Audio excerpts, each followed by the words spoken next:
Good morning everyone, welcome to knowledge account. আমি কুন্তল মাইন্দার তোমাদের সাথে 29 জুন 2024 এ ডেলি কারেন্ট অ্যাফেয়ার্স নিয়ে ডিসকাস করবো উইথ স্ট্র্যাটেজিকে। আজকের ফার্স্ট কোয়েশ্চেন, তার আগে তোমাদের বলে দিই আজকে কে স্টাডিতে তোমাদের 7টার সময়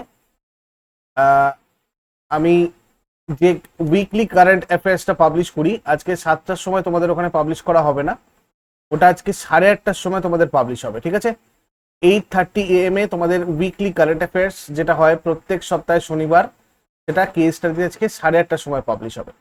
তো টেলিগ্রামে আমি লিঙ্ক শেয়ার করে দেবো, তোমরা ওখান থেকে সবাই দেখে নে। ফার্স্ট কোয়েশ্চেন খুব ইম্পর্টেন্ট, 2024-এর পেন প্রিন্টার পুরস্কারের জন্য কাকে নির্বাচিত করা হয়েছে? পেন প্রিন্টার পুরস্কার 2024 পাচ্ছেন অরুন্ধতী রায়।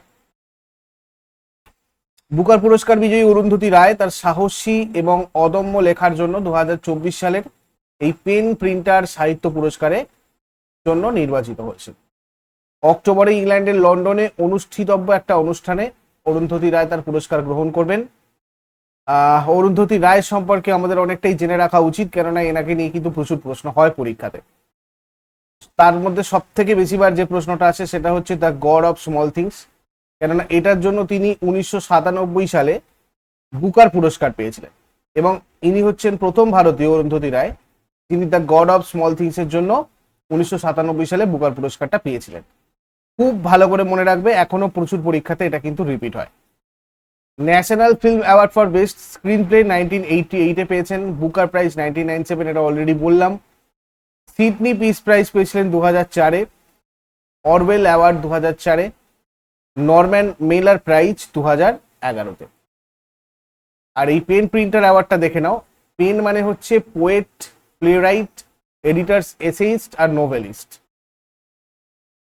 তো এই পেন প্রিন্টার পুরস্কার 2009 সালে নাট্যকার হ্যারল্ড প্রিন্টারের স্মরণে প্রতিষ্ঠিত হয়েছিল।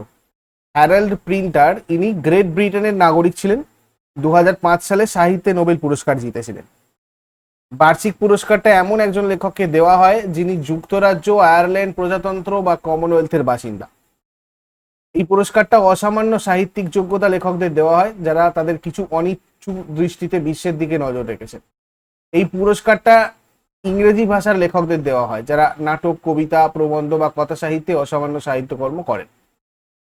ইংরেজি পেন চেয়ার রুথ বোরথউইক, অভিনেতা খালিদ আবদাল্লাহ এবং লেখক রজার রবিনসনের সমন্বয়ে গঠিত একটা প্যানেল অরুন্ধতী রায়কে এই বছরের পুরস্কারের জন্য নির্বাচিত করেছে।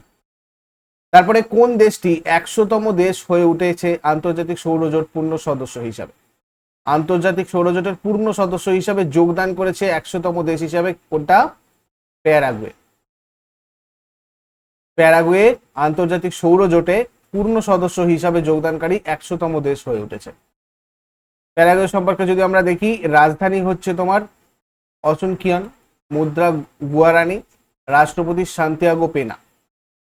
আইএসএ প্যারিসে 2015 সালের জাতিসংঘের জলবায়ু পরিবর্তনের সম্মেলনে ভারত আর ফ্রান্স দ্বারা সহ প্রতিষ্ঠিত এই ইন্টারন্যাশনাল সোলার অ্যালায়েন্স আন্তর্জাতিক সৌরজোট এর লক্ষ্য বিশ্বব্যাপী সৌরশক্তি স্থাপনার প্রচার করা।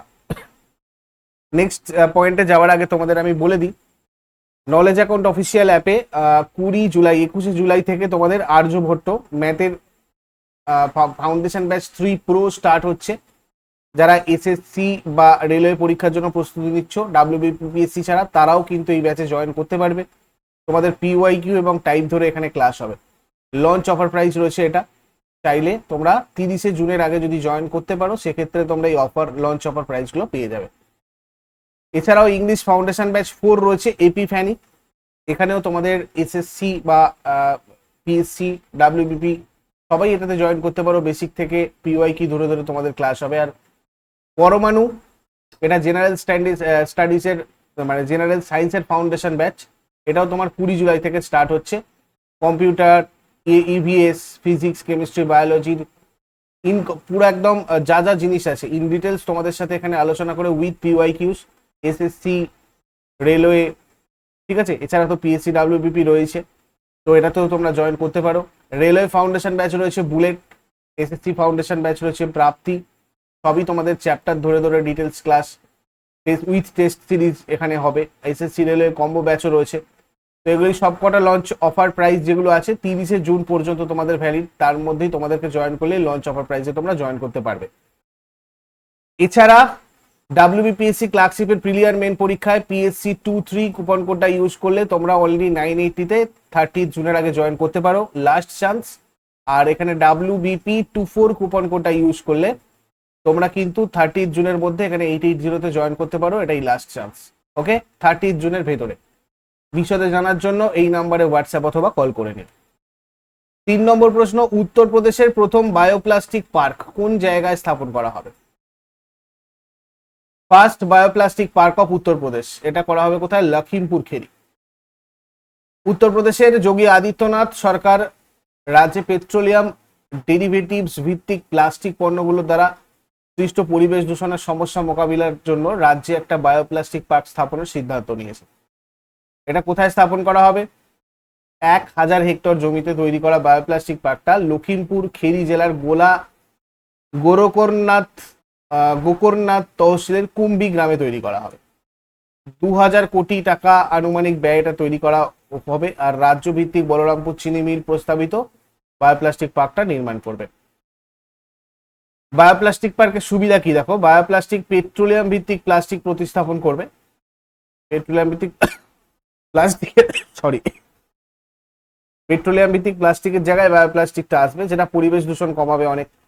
ঠিক আছে, কেননা এগুলো বায়োডিগ্রেডেবল হবে।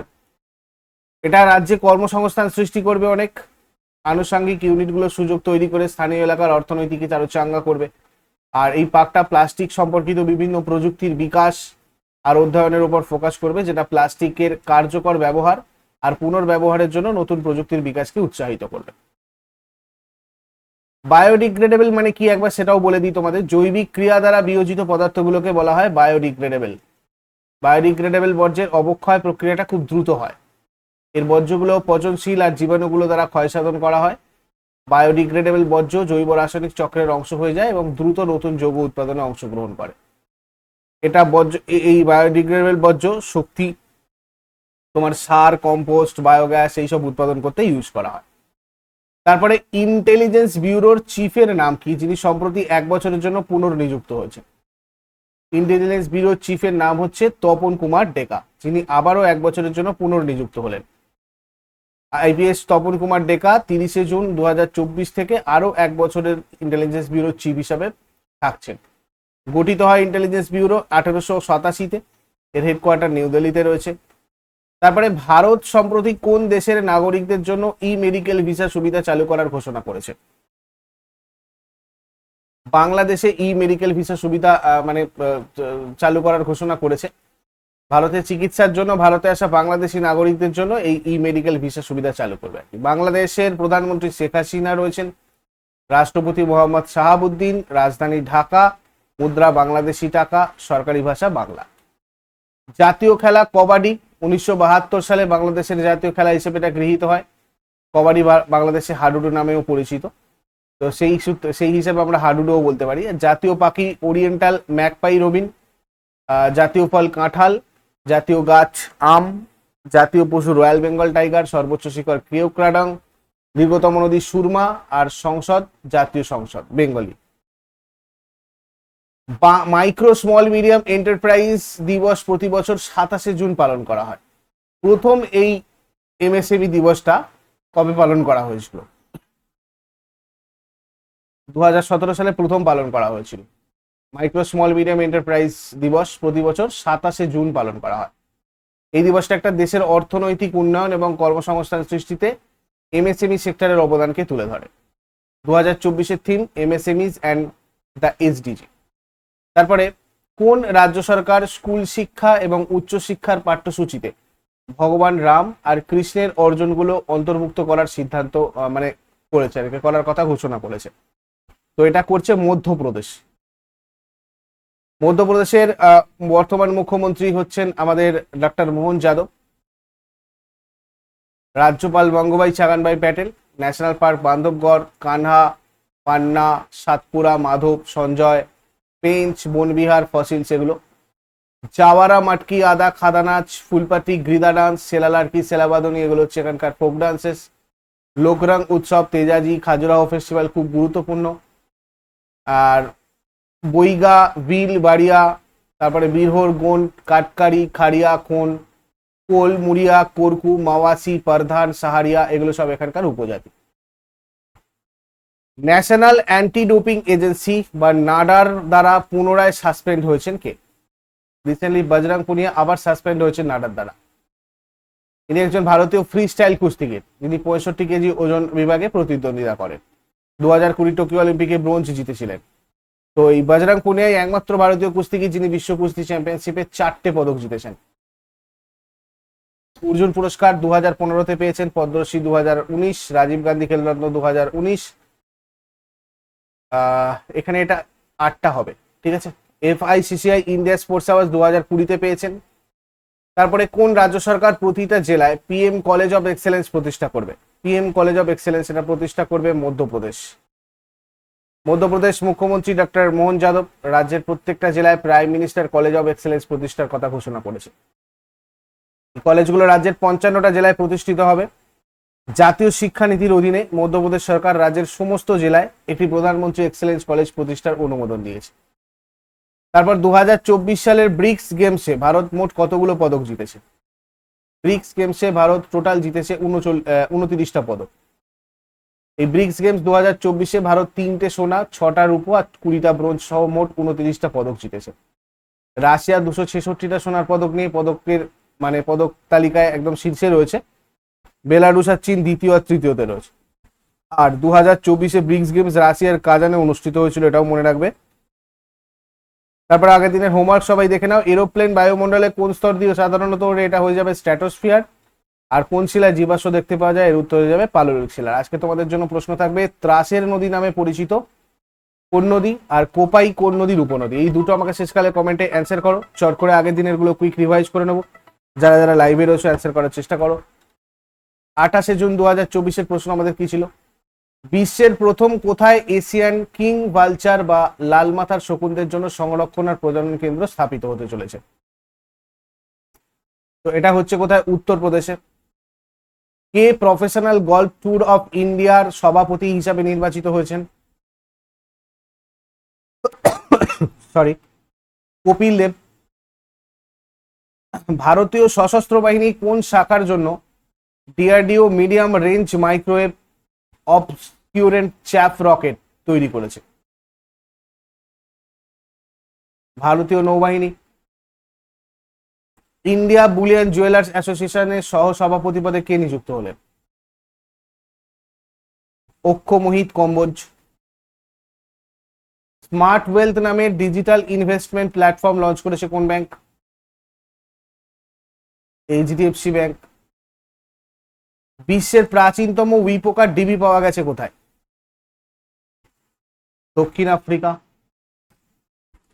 কে স্পেনের মন্টমেলোতে অনুষ্ঠিত ফর্মুলা 1 2024 প্যারিস গ্র্যান্ড প্রিক্স জিতেছে? Max Verstappen. ভারতের সব থেকে বেশি বিশ্বাসযোগ্য নিউজ ব্র্যান্ডের তকমা পেয়েছে কে?